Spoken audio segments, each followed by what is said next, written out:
All right. Welcome back, everyone, to another episode of the Masterful Conversations podcast, where we talk about and learn about leadership from the men who have served or are currently serving as Worshipful Master in a regular lodge of Free and Accepted Masons. I am Brother Matthew Wagstaff, a proud past master of Eureka Lodge number 36 in Rochester, New York, where Brother Jermaine Myers currently serves as our Worshipful Master. And I'm serving with. I am Past Master Mark Alexander of Sons of Kings Lodge number 123 in Brooklyn, New York, where Fitzgerald Boyce II currently serves as our worshipful master. We both hail from the most worshipful Prince Hall Grand Lodge of the state of New York. We're currently serving as our Grand Master is Reverend Dr. Darren M. Morton, most worshipful Grand Master of the jurisdiction of Prince Hall jurisdiction of New York. And before we get into the introduction of our guests this day, we have a quick disclaimer. The information shared in the show is made for entertainment and educational purposes only. The views and opinions are our own, do not express the views and opinions of our lodge or Grand Lodge. Please consult the proper office in your own jurisdiction for any questions you have. Absolutely. Please like, subscribe to the channel, continue to comment. We appreciate the comments. We appreciate all the engagement, all the love that we've been receiving. It's definitely been well received, and we appreciate everything. And so with that, we have the pleasure of having past master Jamal Ali from Prince Hall Lodge number 38. So past master Ali has many titles here. I'm just going to give you a couple of them here. He served as worshipful master in 2015 and 2016. He also served as special district deputy grand master for the most worshipful Prince Hall Grand Lodge of the state of New York. He also served as district deputy grand master at large in the jurisdiction of New Jersey, which he could tell a little bit about a little bit later on. He's the first VP or served as the first VP for the first Masonic district for the most worshipful Prince Hall Grand Lodge in New York. He's a member of Eureka chapter number 17, Holy Royal Arch Masons. The worthy patron he served as for Prince Hall chapter, Order Eastern Star. He is a noble in Golconda Temple 24, Ancient Egyptian Arabic Order Nobles and Mystic Shrine. He is also a Grand Inspector General in King David Consistory number 3, Ancient Accepted Scottish Rite. He earned his 33rd degree this year 2024. So congratulations on that elevation and that recognition. What's your class name, bro? um, Dr. Ivory M. Buck Jr. class 2024. There it is. As a Grand Inspector General, I had to make sure you know it. No, Asked. I appreciate you keeping me on the toe. Absolutely. It's about accountability always. So Past Master Ali, welcome to the show. We appreciate you being on. Pleasure to be here, man. This is I gotta say, this is the pinnacle of my Masonic journey by far. I'm so excited to be here, guys. The preparation for this, I did binge every episode of the podcast. So I'll try not to reiterate some of the things said in the last 13, 14 episodes. Hey, if it's the truth, just keep reminding brothers, no worries. No worries about that. So, this podcast is about leadership through the stories of the men who have served in the East. And so we would love to hear about your story. So if you could just kick us off with a little bit of background about your Masonic journey, when you got raised, and then a little bit of the history in terms of your preparation and your journey to the East. Oh man. So I didn't so I had this whole thing prepared in my mind, right, about what I was gonna say. In listening to all the episodes before, but I figured I'd just show up and like just speak from the heart and the gut, right? So I wasn't a person that grew up knowing about masonry, Prince Hall masonry, anything like that. When I was in college, I went to a school called Kane University, Union, New Jersey, and it wasn't a school that was big on Greek life, and the majority of the Greek organizations there were local and regional. and their traditional Black orgs were struggling on campus if they were there at all. So I ended up joining this fraternity called Beta Kappa Psi, Black and Latino Fraternity Incorporated. And I remember a couple days after I crossed, I was sitting in the quad with some of my pro fights, and there was an older gentleman that comes up to one of my brothers, and he's like, they're talking because he was an interest for one of those Pan-Hellenic fraternities. And like I said, he was a little bit older, so I want to say he was probably in his mid-40s. And he had been going to interest meetings and following these guys around, supporting their events. And they told him they wouldn't allow him to pledge because he was too old. And knowing how difficult it was to get interest on that campus, I couldn't even fathom anybody being interested in me turning them down, right? But his response to that was, I don't need your fraternity because I'm in the father of all fraternities. And then he had a necklace just like the one I have right here, and he said, I'm a Prince Hall Mason, so I don't need your fraternity. And that resonated with me for a while, and that stuck with me. And in my mind, I was like, I got to find out what this is. I had no idea what it was. I got to figure out what it is.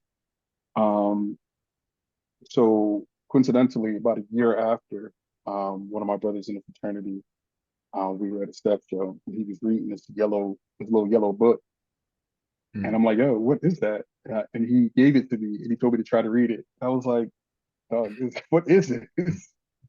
And yeah, he was telling me that, he was studying to be a Prince Hall Mason. And then it just took me back to a year prior.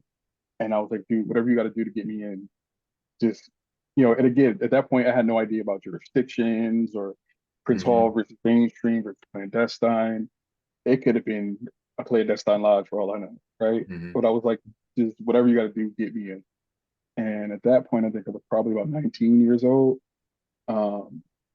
And a couple months later, after he had gotten raised, he was able to procure a petition. April 2006, I got my petition. And at that point, I was 20 years old. Turning 21 in June, which was the age you needed to be to come into the organization. And he said, go ahead and fill out the petition. By the time you get initiated, you'll be of age. So July 28th, 2006, I was initiated. So a couple of weeks from now will be my 18th anniversary in the organization. And I came in by myself. I was the only candidate, and I was initiated and passed. I think I want to say October 2006, I was passed. And when it came to my third degree, there was a miscommunication and I missed it for whatever reason. And back then in Prince Hall 38, you just had to wait, right? They were going to make you wait for the next class. It wasn't like, there wasn't no, we going to another lodge, we're going to make an exception. You just had to wait for the next class. So the next class came along and it was 4 guys in that class. So adding me to that, it was 5 of us. And again, at that point, I was still in college. I wasn't really focused on masonry very much. Even to that point, I didn't really know much about masonry. I was really good with the work and the books and the pamphlets and all that stuff, but I really didn't have much interest in masonry itself. So when the 5 of us got raised, and I remember it was Black Friday, 2007, and we're all given appointed position in the lodge. I was at the bottom of the total poll, right? Which was fine with me because again, it wasn't really going to be a focus for me. And I spent 3 years as the junior steward. 3 years as the junior steward. And I'd come to meetings. I'd probably go to like 3 or 4 meetings a year. I wasn't very active in the lodge, and I think that the brothers of the lodge probably wrote me off as somebody who was just going to be that, right? Somebody who pays dues and comes out a couple times a year. So around 2010, going into 2011, I get a call from Nigel Pedro, and he's like, dude, what are you doing? I'm like, what do you mean? He's like, you're paying dues. you come to a meeting here and there. Like, we like your money. Don't get me wrong. We appreciate it, but we need you more than we need the money. Mm. And he's like, I'm going back in to see this worshipful master. Um, and I'd like you to serve as my junior master ceremony. So I said, all right. You know, and I think that's the point where I started really focusing a little bit more on masonry. Um, but just to rewind a little bit though, so I know you usually ask, you know, who was the Grand Master when you were when you came into the organization, and the Grand Master was Bernard L. Holly. All right. From And your Bernard L. lodge. Holly from my lodge, right? Hmm. And again, I didn't even understand the weight of that when I came Yeah. in, because I remember when I came in for my initiation, and I think it was the month after he had been elected Grand Master. Mm. And the first person I saw was Nigel when I walked into the lodge, and he handed me the program from the banquet that year, and it had Bernard Harley on the cover, and he was so excited that the Grand Master was in our lodge, and I had no idea what any of that meant. Yeah, I was just like, yeah. I was like, all right, cool, Hey, all right, whatever. yeah, whatever, right? No idea what any of that meant, right? So, um, but um, fast forward back to 2011, um, sitting as the junior master ceremonies, the junior deacon, um, I think that year he had showed up for the January meeting and never came back. So I was asked to sit as the junior deacon and learn the junior deacon role, which I did. And, you know, all of my cable toes, you know, they were in the seats ahead of me as they were moving through the chairs. And there was some conflict there um, with, you know, that younger bunch, my cable toes and the past masters and all these things that, you know, they wanted to do to kind of refresh the lodge and make, you know, typical stuff Hmm. that happens in a lodge, right? Yep. Hmm. And they were getting this pushback. So there was a lot of there was a little bit of turmoil in the lodge, and they were really looking to like essentially take over the lodge. And but again, not my focus, right? I learned the junior deacon role, and the following year, 2012, uh, past master MT Awula went back into the chair to serve as master, and I served as the junior deacon full time there. And at the end of Jalen. the Go for it. yeah, so This at is the live, end, folks. This is yeah, live. I know. But at the end of that year, that 2012 year, right? Not only were all my cable toes in front of me, there was another brother who would come in after us, who'd put in a little bit more work than I did, that was sitting as the senior deacon.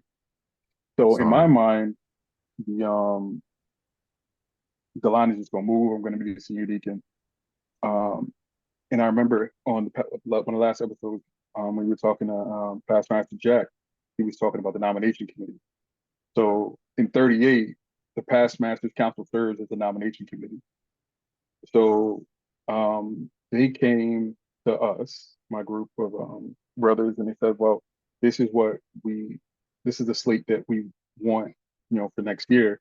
And they ran it down, and they had me as a junior warden, and I was not expecting that at all, right? So it took me by surprise, took the senior deacon by surprise as well, Mm. um, and you know, he left the lodge, Mm. um, and at that point it was nonstop from there. All right. Mm. I become the junior warden. Um, by February of 2013, my senior warden got a job in California and dipped. So now we don't have a senior warden. So we got a past master kind of sitting there in the seat, holding it, keeping it warm. And in April, I'm preparing to do do the first degree, confer the degree. I get a text from the worshipful master. The worshipful master, mind you, this is my cable code. He's like, "Yeah, I'm gonna be late. Go ahead and open the meeting." Um, so all right, so I opened the meeting. Definitely shaky because I'd never opened a meeting before, and nor was I prepared to. My mind, my focus was on doing this degree. And open the meeting. And, again, we had practiced, him turning the gavel over to me, all that stuff. So now that that's not happening, I'm all messed up in the game, right? So I go through, we make it through. I converted a degree. The degree I did it was flawless, right? I didn't miss a word, didn't need a prompt. And after the meeting, all the past masters started coming out to me saying, "Hey, you should be the worshipful master," like just jokingly, right? Their wish was about to come true, right? So that year, as a junior warden, I think I opened presided over about 4 meetings. So 2014, I move up to the senior warden spot, and January comes, the building's closed because of issues. February 12th, 2024, I get a text from the worshipful master. He says, "I'm going on hiatus. I'm leaving the lodge in your head." I'm like, "All right, cool. When you coming back?" No answer, right? Yeah, this is So 2014, right? Because you said 2014. 2024. Yep. Okay. Sorry, Wow. 2014. Mhm. 2014. Yeah. So that year, I served in the East every meeting except our June anniversary communication and the December election. Mhm. So for all intents and purposes, 2014, I was a worship master. Mm. So that was my preparation for becoming worship master and serving as worship master for the better part of 2 years already. Man, that's a heck of a journey right there. Mhm. The one thing that stood out to me, and I think I forget who may have said this in another episode or in one of our group chats, but the sort of the triggering event was a past master not texting you, sending you an email, but calling you and sort of bringing you into the fold a little bit more serious. So when past master Cujo, shout out to him, who's currently serving as our grand secretary, congratulations again. Mhm. When he called you, it sounds like, masonry had a place, but didn't have a big place in your life at that time.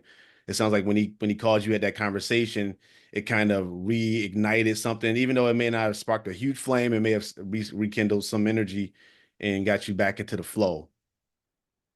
For sure, right? And then the fraternal organization I was in, I'd served in the capacity as national president, right? And I'd served a number of years on the executive board and other capacities too.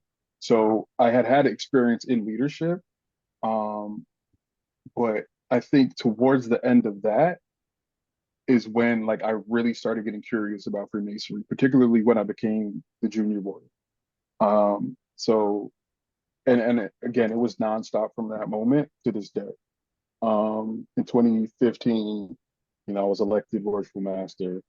Um, served the 2 years, 15 and 16, and even going into 15, I had to do some convincing to the past masters to let them know that like, hey, I wasn't the other guy, even though Mm.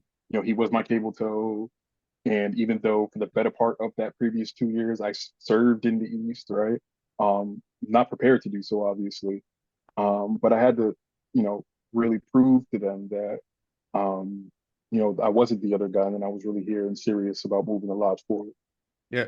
What do you think they saw in you to make you or to nominate you as the junior warden? I mean, what do you think they saw in you at that point? Because it seems like you were the junior deacon at that time. Was it more so not you versus, but you and the senior deacon, and they were like, well, if we were to have anybody, we would prefer Ali over the other brother at that point, or was it something else they saw I, in you, think? I think that's exactly what it was, right? I don't think it was anything that I had showed them particularly that made them think that, I was going to be a leader, right? Because Mm, I hadn't displayed that, right? Um, and really by choice, right? Because again, masonry just wasn't a priority for me at that time. Um, but I think that, the senior deacon, he just had a lot of things going on personally. Um, and once you get into that junior warded spot, like there's a lot that's required of you, right? Um, and some of it's financial, right? Some of it, definitely time wise, right? Uh, and there's a lot of expectation from a leadership perspective that comes when you get into that role that I just think his brother wasn't prepared to do. And again, he was upset by it, and he did leave the lodge again. He actually ended up becoming my junior warden my second year. That's good. I had reached out to him actually, and I was like, "Hey, man, listen. Funny thing actually. So my second year as Worshipful Master, I just really wasn't getting support from my officers at all.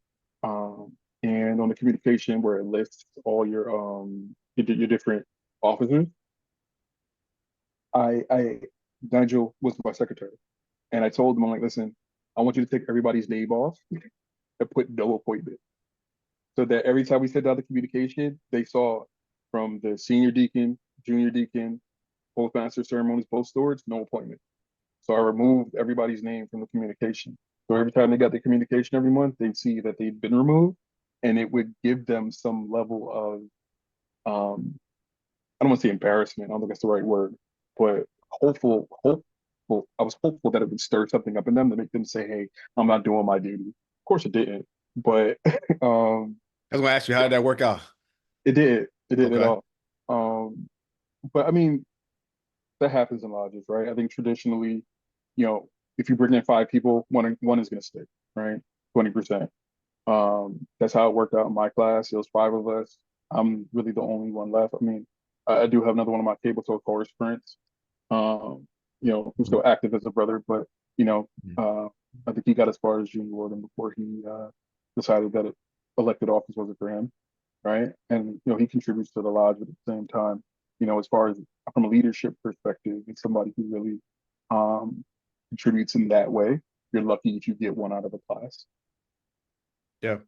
Yeah, exactly. Let me ask you the question about Nigel reaching out to you. Was Nigel the first person from the lodge really to reach out to you outside of the meetings? Yeah, for sure. Like my even my sponsor, right? Me and my sponsor might have sat in open lodge 2 times, right? And he when I came in, or I want to say maybe 2009. I want to say when I came in. I think he might have been the senior warden. And he had 3 kids back to back to back. Like his kids were like months apart, not even years apart. So he fell into fatherhood pretty quickly. And then, with that and work and supporting his family, Masonry took a back seat, and, he never came back. I mean, there was a couple of attempts to get him reinstated. But, he never really followed through with it. So, that was a little bit disappointing, quite honestly, because, when you come into Masonry, it's your sponsor is so important, right? Your sponsor is, not only the person who brings you into the organization, like that person's your introduction to the organization. In many ways, they're the ones who teach you what Masonry is or what it should be if they do it well. So I didn't have that, and that's probably one of the reasons why I wasn't very active in the beginning, because I didn't really have a good sponsor. And but from that point, when Nigel did reach out to me, he kind of served as a surrogate Took over. sponsor. Yeah. I mean, unfortunately, that was 4 or 5 years after I came into the organization, but better late than never, I suppose. Yeah, the sponsor is usually your connection to the lodge, because like at work they have things like engagement. So they ask a question like, do you have a best friend at work? Because that gives you a reason to come to work. The Yeah, same thing with the lodge. You need somebody to anchor you to the lodge, somebody you kind of want to see. And that's yeah. another reason to get you to the lodge. So that's very important. So I It's just funny you stress say it. that, Yeah, yeah. because so we do that survey at work all the time, and like my team always bombs on that question, because because I have a bunch of people that come and just put their head down, do their work, go home, and they're really good at work, but they're Yeah. not it's socializing and all that, right? Mm-hmm. And I think I'm probably the same way. So they probably will probably get this in leadership, right? But I think they feed off the way I am. They feed off of that. A lot of them take on a lot of the traits of the leader. Yeah. So that's interesting. Yeah, it's important that communication outside of the lodge. And you gave a good example for brothers that don't come around all the time. Just give them a call. You never know what's going to happen from that one phone call. You never know what's going on with brother's life. He could be going through something, and that one phone call will be the connection to get him back to the Lord. So that's very important. Also with Horace Prince, me and Horace got a little connection. We came into the Purple House together, and then I just found out he's friends, well, best friends with, well, you know, Josh anyway, from Boya, J-Lo. But we grew up together too. So I didn't realize that he's connecting with him. So that was just realized that today. Yeah, they had a whole little clique when we came in. I wasn't in the Yeah. clique, Okay, but like, okay. but three of my other, him and two of my other cable toes, Mm, him and Josh and about the other brothers from Boyer, some from other lodges, they had a little yeah. clique. They called it the Claw. Okay, okay. So they walk around, they be throwing up the Claw. I tried to be down, they wouldn't let me in. All right. I think I probably saw a picture or two like that around, so Yeah, I yeah, probably know yeah, who you're yeah. talking about. That's cool. Mm. That's cool. Our staple question that we have here on the show is, what do you think is, what you see as effective leadership? So I struggle with how to answer this question, right? Because I think that um again, like you've heard the answer 14 times already Mm-hmm. uh for the other episodes, right?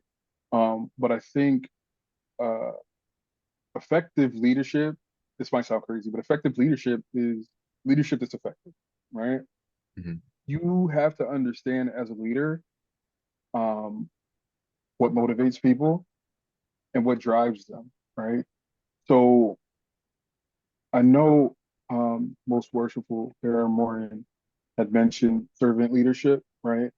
And Mm-hmm. I think servant leadership is is is paramount, right? Because I think that uh, in order for people to um, give of themselves, they have to see you do the same. And in this organization, there's so much giving of yourself to be successful that if you don't get that from your leader, there's no way you're going to get that from your team, right?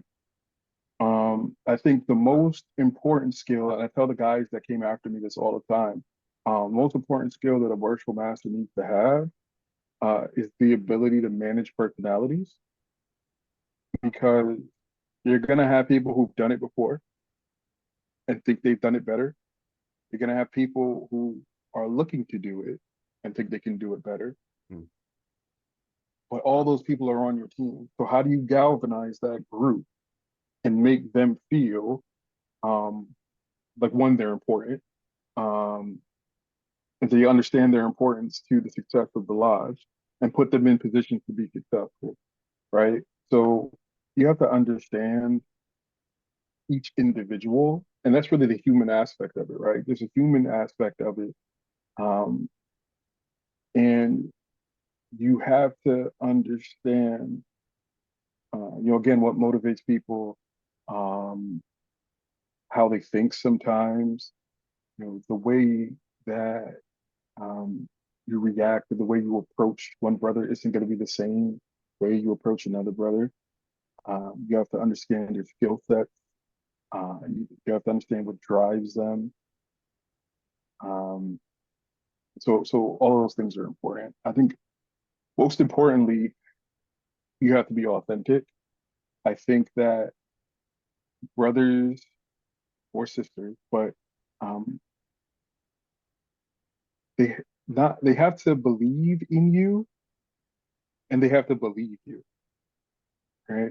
They have to believe the words that you're saying are genuine, and you have to show them through your leadership that um, that what you're doing is the right thing, even if it isn't, right?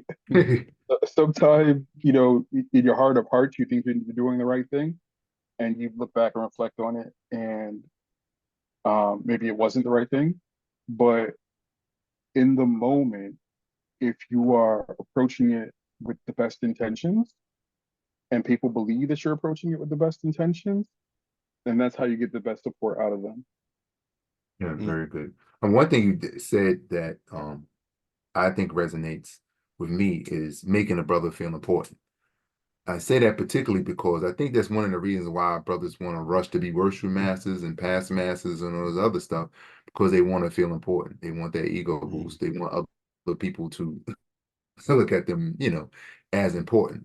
So if they get that while they lower, well, I'm gonna say lower, but while they're going up the chain on the officer's chain, they might not be so much of rush, and they can sit there and actually learn what they need to learn. So they can get there when they need to and be the best leader at the time, be the best worship master or whatever leader at that time. So I think that was very important. The key term you use there is ego, right? Hmm. We all have egos, dude. We Yep. all have egos. Hmm. Whether or not it drives you or it's the leading motivator for the things you do Hmm. is really what defines you as a good leader, right? Because when you're self-serving and you're serving that ego, there's no way you can serve the craft, serve your team or whatever it is, right?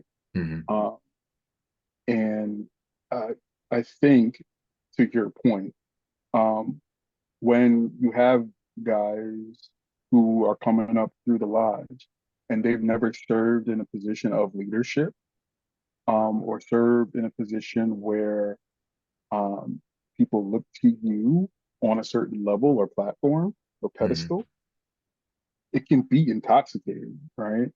Yeah. And um, sometimes it inflates the ego in ways that is detrimental to the relationship in the lodge. So if you don't have people that come before you who know how to subdue that passion and Mm-hmm. that ego, and you learn from that, because I had nothing but that coming up in the lot, right? Hmm. Like I Hmm. never had a worshipful master that came before me that was ego driven. Even when past Grandmaster Bernard Holly was the Grandmaster, I might have seen him. Granted, like I didn't go to session at that point, Hmm. but I might have seen him regaled as Grandmaster one time. You know, when he came into the lodge, he came in with his white apron. And he sat in the corner of the lodge, and for the most part, he didn't really say much.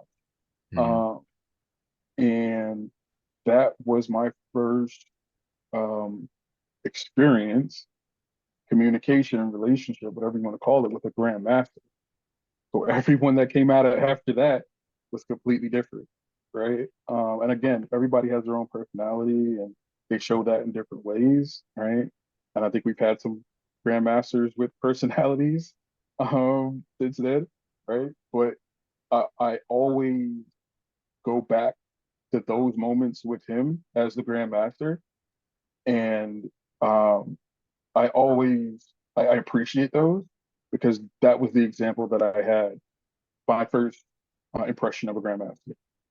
Yeah. I just real quick on Holly. Holly was actually the first funeral I went to when I came over to Prince Hall. Mm. So I definitely remember that, and everybody turned out pretty deep for that. And I also just want to give you again your large props for that last award ceremony I had last month or so ago, where Bernard Holly, they have an award named after Bernard Holly, and they had Bernard Wiley's wife and his daughter there, and they gave the award to, it was Gary Davis that won that award. So that was very dope, and because as Masons, we got to always keep our widows in mind, widows and orphans. So I thank Prince Hall 38 for doing their job. I appreciate Yeah, so it. there's a little bit of a story behind that actually. Mhm. So when past Grandmaster Holly died, that Mhm. was 2014, right? So that Mhm. was the year I was serving as acting worshipful master, Mhm. and that was the first funeral I went to Mm. as Wow. well. Okay. Um, and I actually I perf- I performed as a junior warden in the funeral. Hmm. Um, and I know at some point you're gonna ask you one of the things you're proud of. But Hmm. that's one of the things I was proud of because not only was I serving as acting worshipful master, I essentially past Grandmaster Holly was prepared, um, and he had written down exactly what he wanted and who he wanted to do it for the most Oh, part. nice. So he said like, "Hey, I want past Grandmaster Dwayne Walker to do the worship master part in my funeral." He didn't have wardens in there, right? So that's how I ended up doing it. Actually, me and past master Raymond Riley. Um, we did the junior and senior awarding parts. But that's one thing that I was really proud of, right? Is that not only was it my first funeral for a most worshipful past grandmaster, a brother in my lodge, that we were able to do that for him in the way that it should have been done. So Just one real quick. So Raymond Riley was also from your lodge. He's also in your lodge. yep, I he just was my want dean.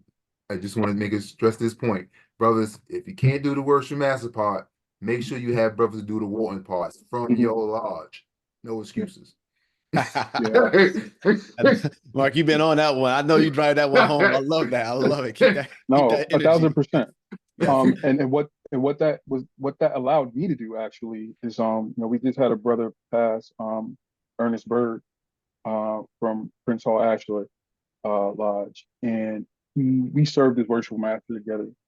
And I attended that funeral, and the person who was supposed to do the junior warden part didn't get there on time, and I was able to perform that for him.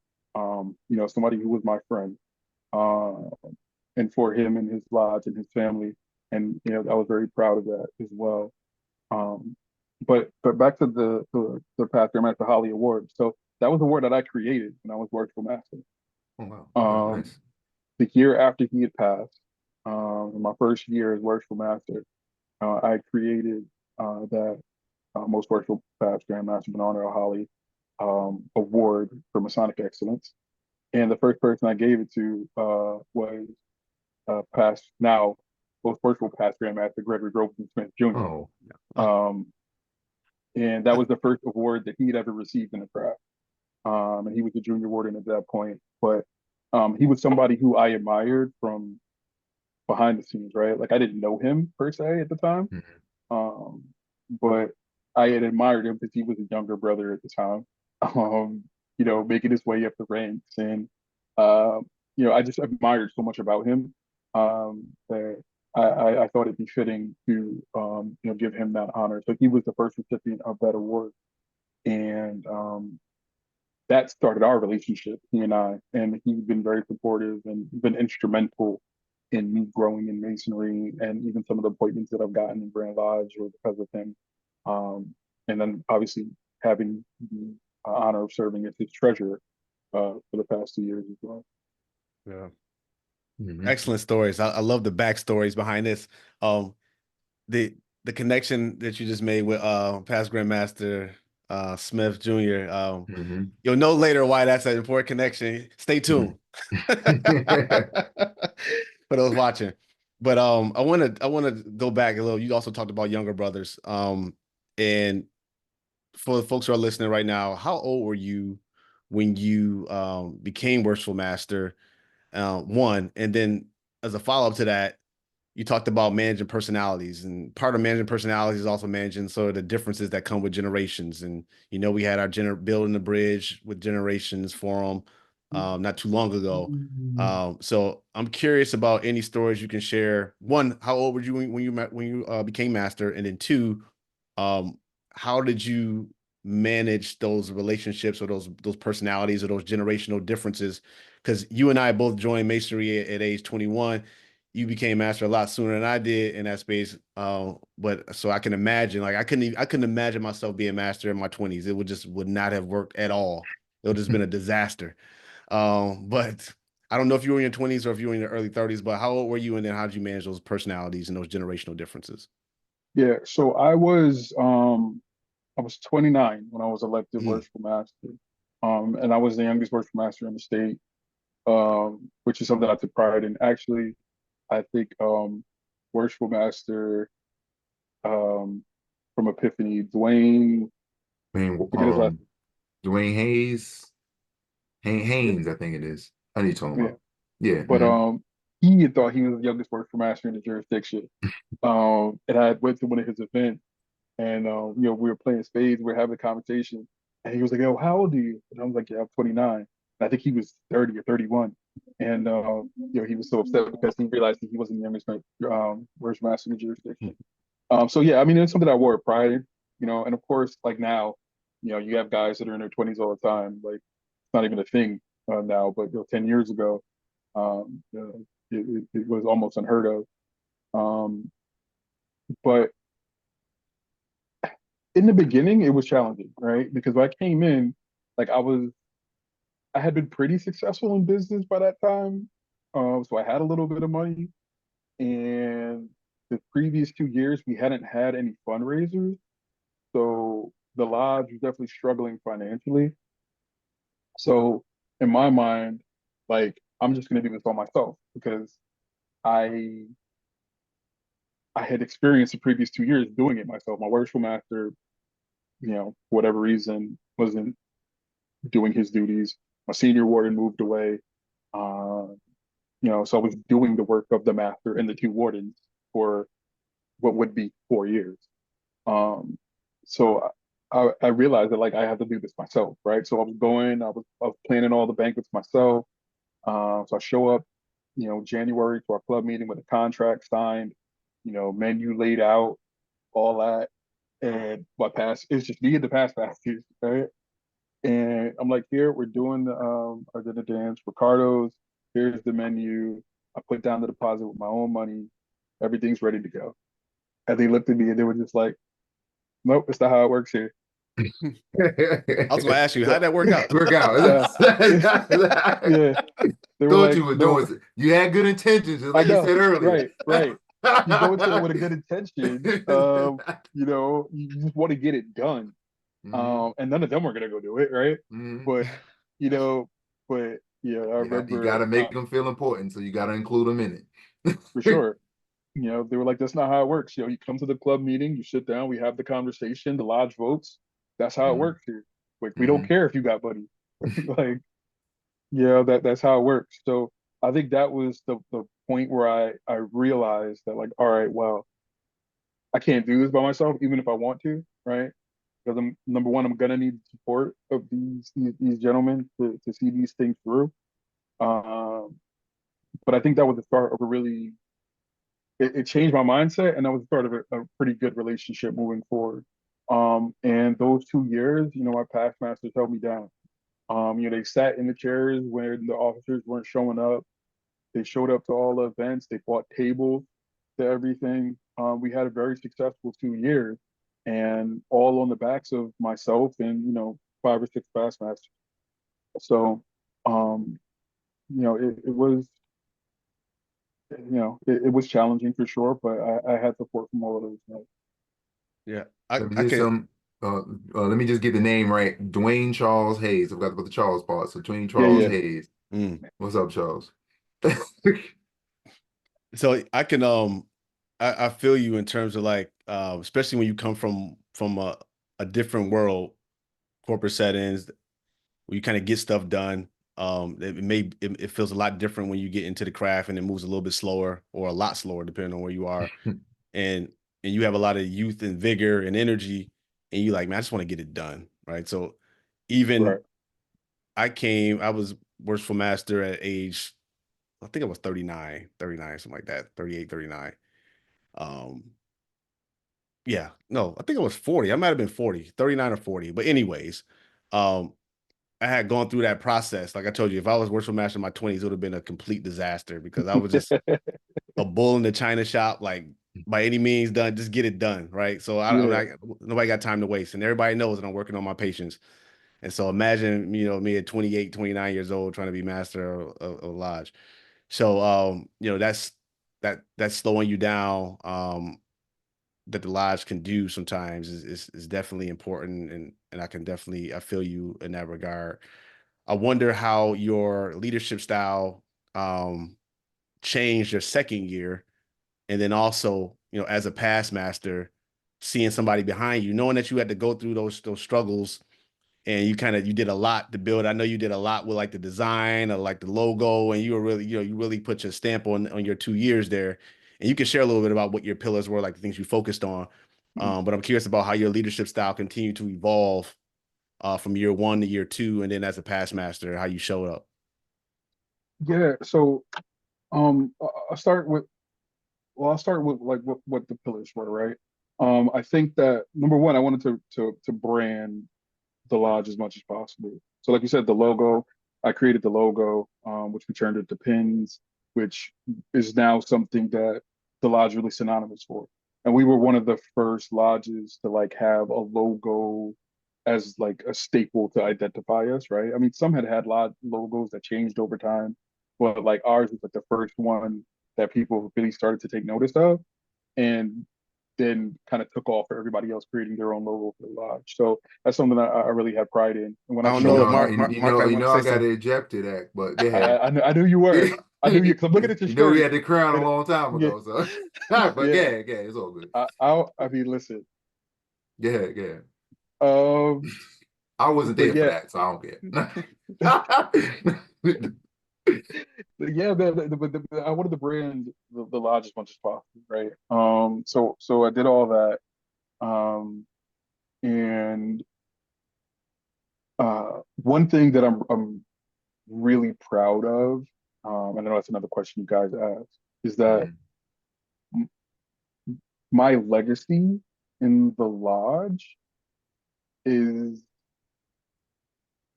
the way I supported the legacy of those before me. And Mm. what I mean by that is that one, even if you look at the logo, right? The logo, you see the sun, which represents El Sol de Cuba Lodge, which is our original name. So that pays homage to that. We talked about the Bernard L. Holly Award that I gave the inaugural one on my first year's Worshipful Master. The the Edward D. Swire Scholarship, which is something that I started during my administration as well, where we give a scholarship to students every year. That's a 4-year scholarship, right? So that means every year, we're not only are we honoring 2 new recipients, but we're making a commitment for a 4-year commitment to 2 students every year. So that means at some point we're giving away 8 grand a year to support the education of our youth. And even through COVID, we kept that commitment. I mean, we didn't bring on any new recipients, but those that we had made the commitment to, we continued that commitment. And that's one of the things that I'm really proud of is that in the name of Edward D. Swire, we were able to do that. And the legacies of those brothers live on um, through the work that we do in Prince Hall 38 now and into the future. But in terms of my in terms what was the Your, question? your leadership style. So how My did your leadership leadership style. style evolve? So Yeah. you came in and you like we were talking about similar in terms of kind of Mhm. want to get it done and just had to evolve our styles a little bit in order to get the buy-in or sort of move the way the lodge needed us to move. How does your leadership style evolve from year 1 to year 2 and then now as a past master? Yeah, so I think that, again, coming in with that mentality, because even when I was in the fraternity, right, it was kind of the same way. Like everything was just get it done, do it myself, pay for it out of pocket, get reimbursed later, right? Um, but after that experience with the past masters, everything became more collaborative, right? We started having more conversation about what we wanted things to look like. And even though I would still have to take the lead, right? The conversations were happening, right? And it was more of a collaborative effort. And I looked at the past masters really more as partners in what we were doing, because I didn't really have the support of the officers underneath me, right? Um, And just real quick, how and many brothers were in your lodge? I'm sorry. How many brothers were in your lodge at that time? Probably around 40. We've always Okay. maintained about 40 brothers from even the time I came into today. Okay. We All right. hover somewhere between like 36 and 40 brothers.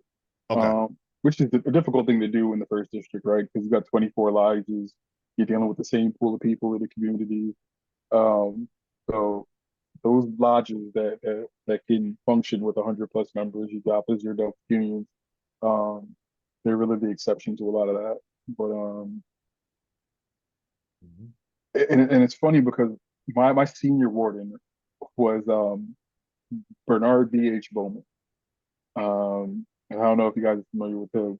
I know Mark is, uh, but he's an older brother. And I think he came in like the early 80s, but he was well into his 70s when he served as my senior warden. He had never been master before, but it was almost like he was a past master, right? Because he'd been in the lodge for Mhm. for almost 40 years. Uh, you know, and so transitioning out of the sea, him moving into the sea, we were all still kind of part of the same committee, right? Leadership by committee. Because one, he had that past, like a past master vibe about him because he'd been in the lodge so long, even though he hadn't served his master. And like that's just the way we functioned, right? It was really he and I and the past masters. Um, and again, that was a challenging 2 years in his administration as well. Um, but you know, we made it there. Yeah. How'd you show up? I mean, what was kind of did you tell yourself like, hey, I'm not in the East anymore. I'm gonna take a step back, or I'm gonna play even more of an active role? It sounded like you were active, but what was your role as a past master? Um, so I tried to do that. I tried to take a step back, but I kind of just found myself. I mean, there were even some meetings where I ended up serving in the East during that administration too. I think there was a success. There was a streak from 2013, right, when I was junior warden, to I want to say I served in 15, 16, 17, 18. The 2018, where I had opened at least one meeting, where Oh, I wow. presided over at least one meeting, right? For whatever reason. Um, so I never. So while I always tried to do, I always tried to take a step back. Um, there's just a level of like when you are a good leader, and particularly when you're a younger brother, like I heard like past Master Jack say that like they're trying to like label him the Godfather now of his lodge, of Paul Drayton Lodge. Mhm. Um, that's kind of what it's become with me, right? Is that both Nigel and I have really in conjunction become the Godfathers of Prince Hall, Lodge number 38. So um, the younger brothers, the new masters, they usually look to one of us or both of us for guidance and really the answers sometimes. Um, and I try to do my best to let them operate in the most independent ways as possible, so that they can just understand. Like you can't really just feed everybody the answer all the time. You kind of have them to go through the motions and think for themselves, um, so they can really display the true leaders there are, versus just giving them the answers. Because sometimes I might give them the answer, it's not the right answer. Um, but they should be able to do enough of the work to understand what their answer should be in their heart. Um, and if it's wrong, it's wrong. But you want to give them the autonomy to make those decisions. I know, well, once wanted to say also to add on as my lodge also has a event named after Edward Swire. We do our annual blood drive Mm-hmm. during sickle cell month in Mhm. September. So that's because of all the work that he also did in the craft. So we had the event named after him. Um, so that was definitely wanted to add that caveat. So I wanted to ask a question as far as, leadership styles and just being a leader. And as you continue to become a past master, then eventually you made it to Grand Treasurer. How do you see yourself as a leader as Grand Treasurer? So that's a tricky one, right? Mm-hmm. Because I think it's an elected position, right? So Mm-hmm. immediately you assume leadership, or assume the leadership role there. Um, the office of Grand Treasurer is more of an advisory position, I'd say. Mm-hmm. And I so I've gone back and forth with this thought, but for the most part, I've never wanted to be Grandmaster, right? Mm-hmm. Um, and obviously with the how history has played out, right? You have three of the three last past Grand Treasurers have gone on to serve as Junior Warden and now up to Grandmaster, right? Um, with our Grandmaster, our Deputy, and our Senior Warden Yep. all being past treasurers.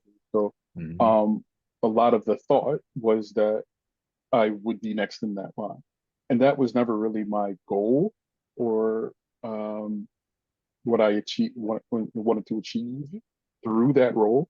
Mm-hmm. Um, what my goal really was to do was to come in and understand how this organization was run.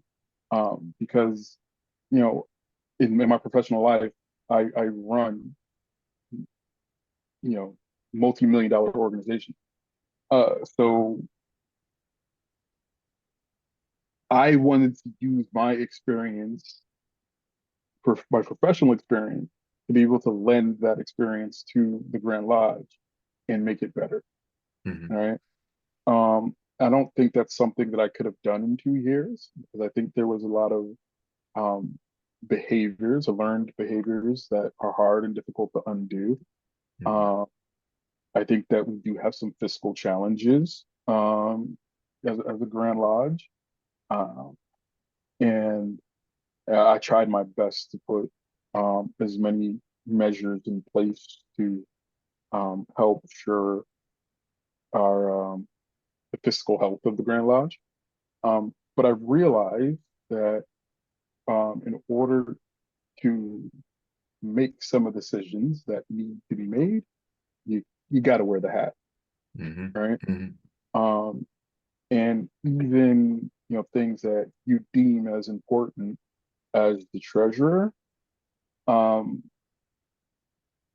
unless you have someone who wears the hat that is really focused on those things, um, they don't really become the priority, right? Um, Mhm. so that's really one of the reasons I took a step back from it because I felt like the work that needed to be done, it takes more than one person, right? Like me as a treasurer wasn't going to be able to do all the things that needed to be done um, to get it where I think it needs to be. I think Mhm. that it needs a committee, and I think that it needs the support of the membership to understand that um, we all have to make a bigger commitment to this organization financially for us to make it what we want it to be. Because it's not going to work with the way we've done things for the last 178 years. I wonder how much of that lesson you learned from that first experience as Worshipful Master could Big COULD Mhm. help play a role, even if you have to sort of influence without the authority, Mhm. going forward. That collaborative spirit that was kind of taught early, which you just expressed, could be a remedy to help um, at the Grand Treasurer space.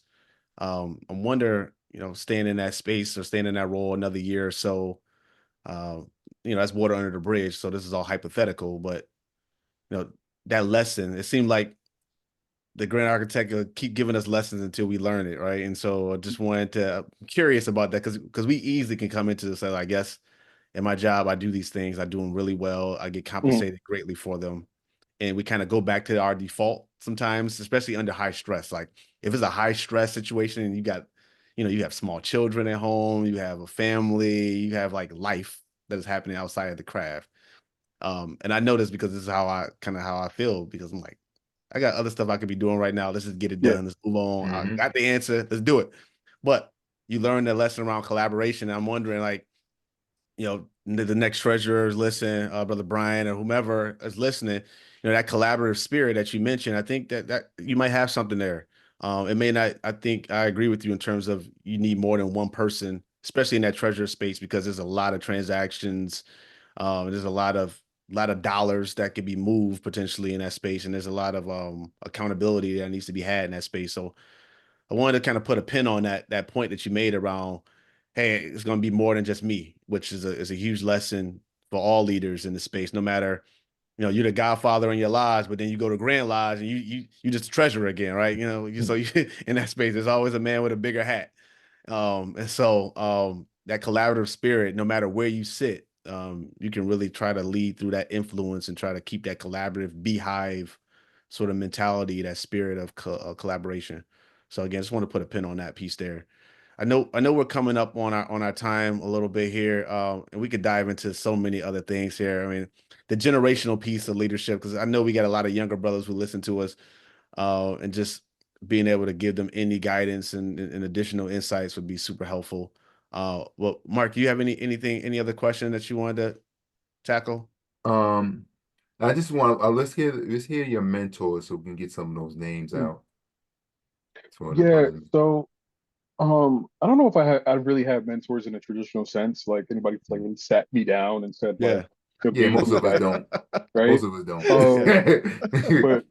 but first off is Nigel Pedro, right? Mm, Nigel Pedro was the person who, um, for all intents and purposes, you know, drove me through the organization, led me through the organization, right?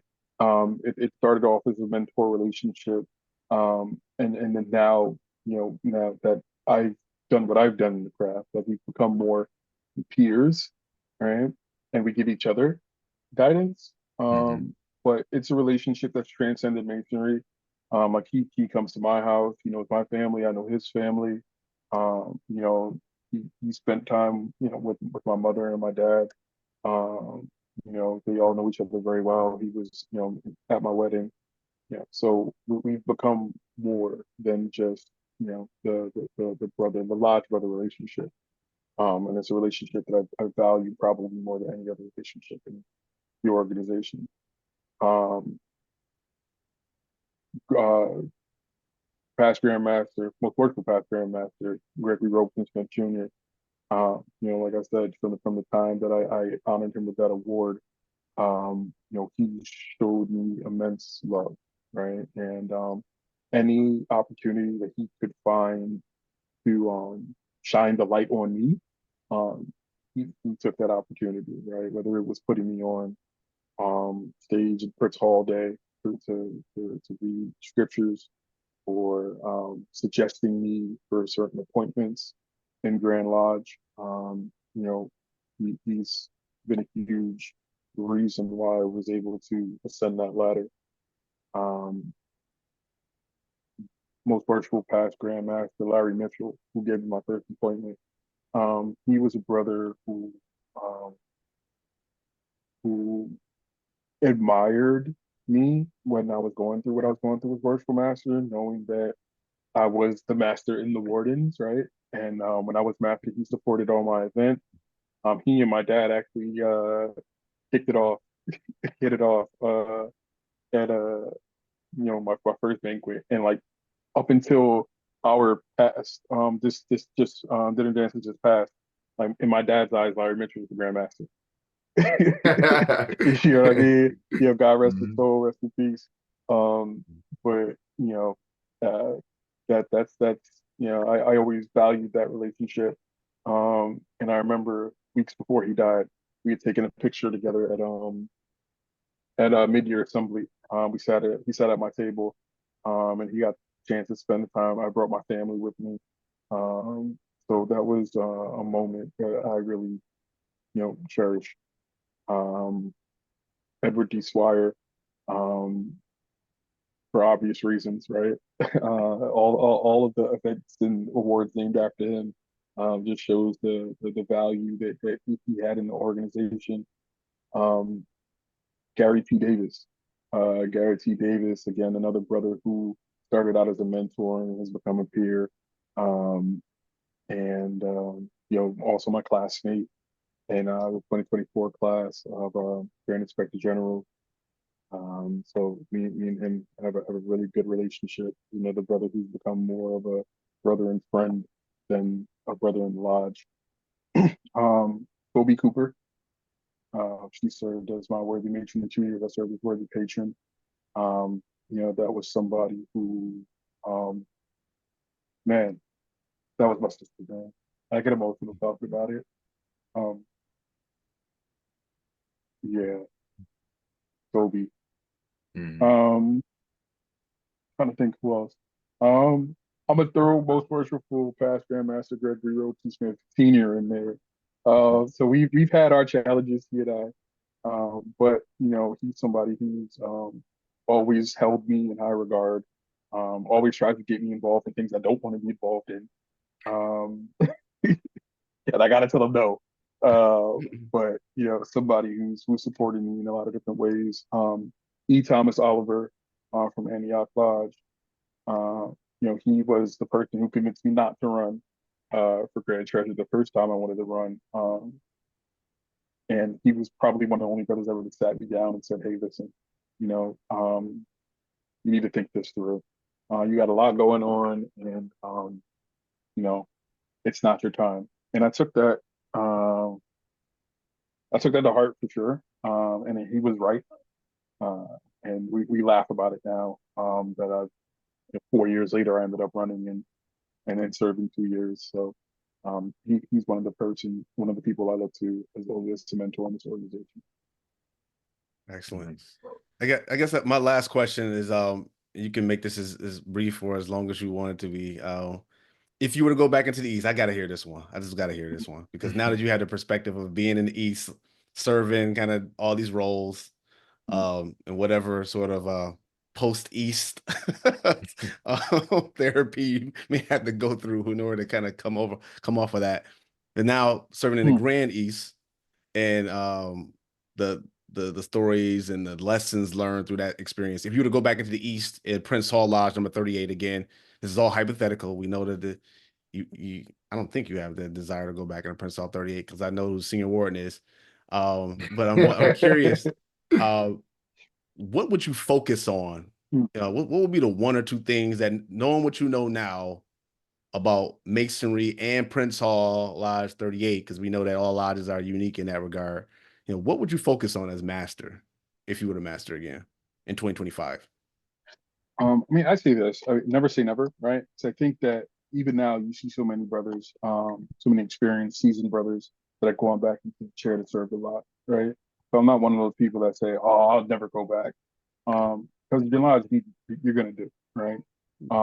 The way in which you do it may be very different. You may not be able to give it your all, but if you are the best option, that you'll very likely, you know, take the responsibility.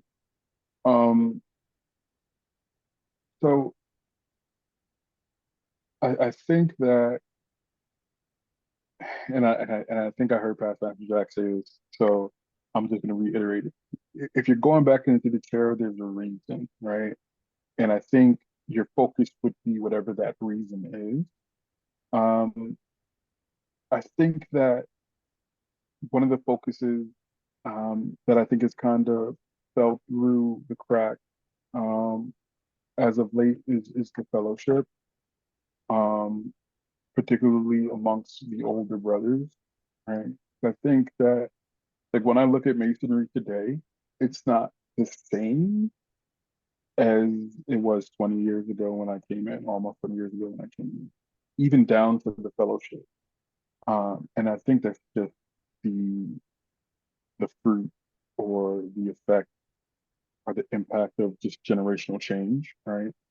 Um, but I don't really know if the fellowship is as enriching as it was at that point, right? I remember even when you're going down to the bar and sitting with past masters, not even with them, just around them, and how much I was able to absorb through osmosis, their conversation, and the way that they communicated with one another.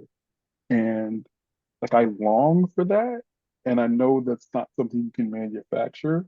It's something that's authentic and genuine that it's very hard to replicate. Um, but I feel that sometimes when I'm amongst my past masters, um, not so much when I'm down in the bar today. Um, so that's one thing. Um, I think that we've lost a little bit of the pride of knowing the work, right? I think that a lot now we're relying so much on, finding brothers to do the work for us or going to other lodges to get our candidates passed and raised. And, um, you know, even though Prince Hall Lodge has always been a smaller lodge, like we've always prided ourselves on the ritualistic piece of it, right? And I mean, even when, we had Raymond Riley, who I will say, I forgot to mention him. It's one of my mentors, so to speak, because he was my dean. But to this day, I don't know anyone who knew the ritual front to back better than he did. Where this man could come and he could spit the entire ritual front to back. Anything you ask him for, he could give to you. We don't have guys like that anymore. I mean, you might find one or two here and there, but Carlos Rodriguez. Yeah, Carlos Rodriguez. Yeah, Yeah. no, he's the man for sure. But you don't get very many guys like that anymore. And I think that's what we've lost in this organization. And I'd like us to get some of that back. Yeah, it's a dying breed, like literally. Mm-hmm. In that regard, but certainly I appreciate that. So we have focus on fellowship and pride in the ritual. Is what I heard. Yeah, Great. that would be the 2025. Past Master Ali, we definitely thank you for being on the show this evening, in which you have definitely gave us some things to ruminate on and think about to carry back into our own lives, into our lodges. One part that you didn't really stress it as a leader, but it came up, which is very important, is communication is important, to communicating with your brothers outside of the lodge. So brothers, it's the summertime, make sure you give your brothers a call. Call that brother you haven't seen in a while. All right. Know what motivates, you have to know what motivates and what drives your members of your lodge in order to be a good leader. That's going to be very important. The ability to manage personalities, definitely. And you definitely have to make a brother feel important so you can feed that ego, not so that it goes to the extreme, but so that he will feel comfortable in the situation, and then maybe he'll level out. So that's very important. And you have to make it so that the people that's following, they must believe in you and believe you. So they got to believe in you, that you have the ability to do what you say you want to do, and they got to believe your authenticity. What's that? I'm not saying the word right. Authenticity. The authenticity of what you're saying, and saying that you have good intentions. So thank you for that, Past Master Ali. For sure. Thank you guys for having me, man. And I've heard it stressed before, but what you guys are doing here is a real service to the craft. It's something that, quite honestly, I've always wanted to do, but you guys do it so much better than I ever could have. So I'm a fan, and I'm looking forward to the future for your show. We appreciate you, Paz. Definitely. And thank you, publicly as well for the support you have, especially from my administration. I know we spent many years as young men in the craft, in the hallways in mid-year, just like me and Mark in the hallways in mid-year, just having conversations as young men in the craft to see us where we are now, just growing up as men in life and as in the craft. I appreciate your friendship and partnership and collaboration throughout the years, and for your support, for you making the trip out to Rochester to my first Thanksgiving ball during my first administration. So hey man, and look at that. You got the positive prints on. Oh, I got you got the bracelet on. Yeah. Can you see it? It's blurred out. GIG. Yeah. Right next to the GIG. Yes, the dream think become. Yes. Yeah, man. Honestly, I've worn this for the last 10 years. I've never taken it off. So yeah. Sometimes, oh man, sometimes I need to look down and I look at it. This is real talk too, man. This is not me bigging you up, try to blow you up. But that dream think become has really been like a motto for me over the last couple of years. And sometimes when things get hard professionally or even personally, I look down at my wrist and it's on my wrist, and it's got me through some things, man. So oh man, appreciate you, brother. Appreciate you. That's really what it's all about, is just try to encourage and share that as best we can. So I thank you. I appreciate you for bringing that up. Thank you for sharing that story. Thank you for your support and your brotherhood throughout the years. It's definitely been a blessing. Likewise. So with that, thank you everybody for listening in to the Masterful Conversations podcast. We appreciate your time and energy. I always want to remind you that leadership begins with leading yourself. It's impossible for you to lead other people if you don't have control or leadership over yourself. So please take the time, listen to this episode, subscribe to the channel, write down a few notes for yourself, some actions that you want to take as a result of what you heard. Share it if you are in the craft with your lodge or with your chapter, or if you're not in the craft, just share it some way or be able to use it at some point in your life. And so with that, we appreciate you. And until the next time, God bless. Sure.